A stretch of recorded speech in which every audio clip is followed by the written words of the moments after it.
Neolithic tools and vessels, copper and Bronze Age weapons, statues, coins, and items of jewelry from all periods of the island's history. Today's presidential palace was known in British colonial times as Government House and was the seat of the Commissioner of the Crown, a fact attested to by the coat of arms which still adorns the main entrance. The primary factor taken into account during its building was the need for the building to conform to the island's own architectural style. Hence, local construction materials were used. The carved archways in the back of the presidential palace were relocated there in 1909, having been transferred from the old Gothic church of St. Nicholas. The architectural sites offered by Nicosia, however, are by no means limited to its museums and old buildings. Nicosia today is a thoroughly contemporary European city with all the characteristic features of a modern-day capital.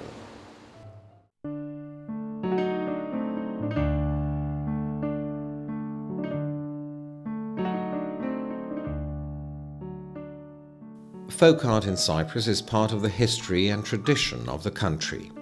The island, because of its privileged geographical position, has through the centuries been a hub for commerce between the Occident and Orient, and a meeting point for many and varied cultures. From as far back as the Neolithic age, Cypriot artisans used to make stone and clay vessels of exquisite form and texture. The wealth and quality of Cypriot handicrafts can be witnessed by the visitor at the island's archaeological and folk art museums. Pottery in Cyprus is considered one of the most ancient professions. Despite the many influences to which the island was subjected, it assimilated and created its own distinct style, which apart from slight and normal changes, remains almost unaltered through the millennia of Cypriot history. The working of the wheel itself, the shaping and etching of the vessels, their smoothing and firing, as well as temperature control methods in the kiln, remain the same for thousands of years now.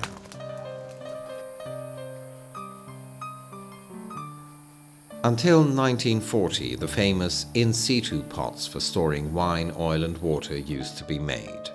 They were so large that sometimes artisans would first make the pot and then build a cellar or house around them. Today, pottery is more sentimental or artistic and less utile in value. With the advent of the 20th century and the sudden transition from an agricultural society to our modern-day information society, the continuation of pottery constitutes a challenge, and some say a scandal.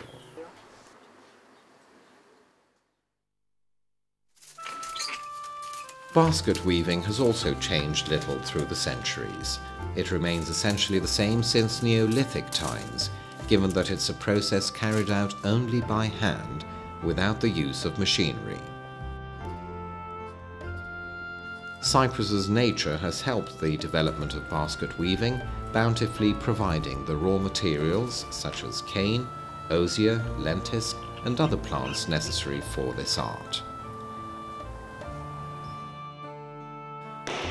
Wood carving in Cyprus bears influences from the broader Hellenic world and offers an inexhaustible field of artistic creation.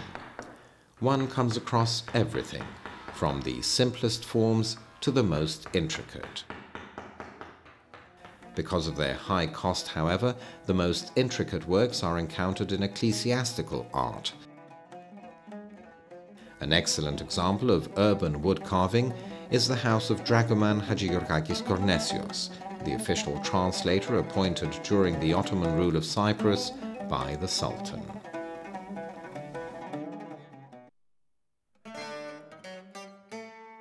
Tradition would have it that silk was brought to Cyprus from Constantinople during the Byzantine era, with its production technique being immutably handed down from generation to generation ever since. The boiling water dissolves the cocoon's glue-like substance and separates the constituent fibers. Each silk farm can produce some 30 to 40 kilos of silk daily, with a single cocoon possibly yielding up to 700 meters of continuous thread. One of the most widespread and traditional professions in Cyprus, practiced for centuries now, is weaving. During the Frankish period, Cyprus was considered the largest production center for silk and gilt-woven materials. 9 out of the 14 kinds of cloth produced in the world at the time were made in Cyprus. After 1571 and with the beginning of the Ottoman rule of Cyprus, cloth production ceased, and those involved in the profession found an outlet in producing the dowries for brides-to-be. Many were the maidens who sat at the loom weaving their own dowry until they reached adulthood and wed. Lefkara is a semi-mountainous village in the Larnaca district.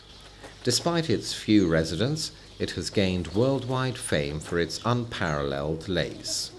From the beginning of the 20th century, however, Lefkara has become famous not only for its lace, but also for its exquisite silverwork.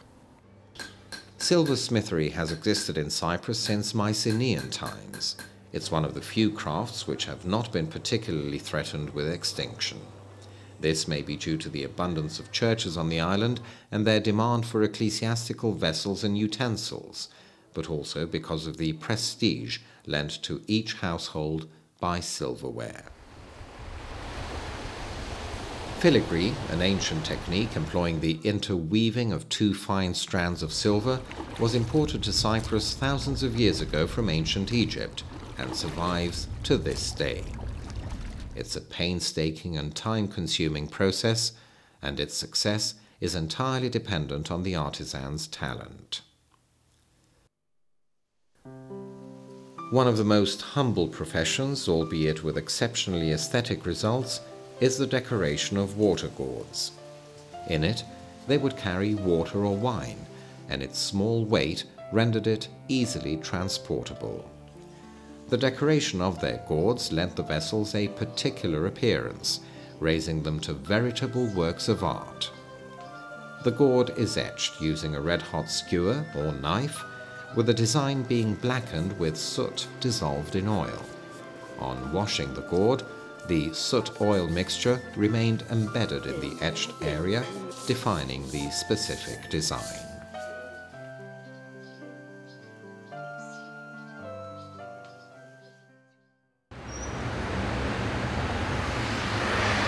With the end of World War II, however, and the rapid development of industrial methods, Cyprus's handicraft scene underwent a radical change.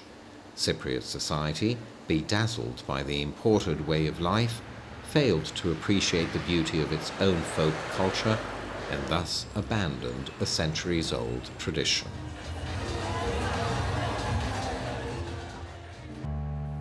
In the present day and times, however, whether due to a sense of nostalgia or in reaction to the intensely typified way of life, the need for authenticity arose.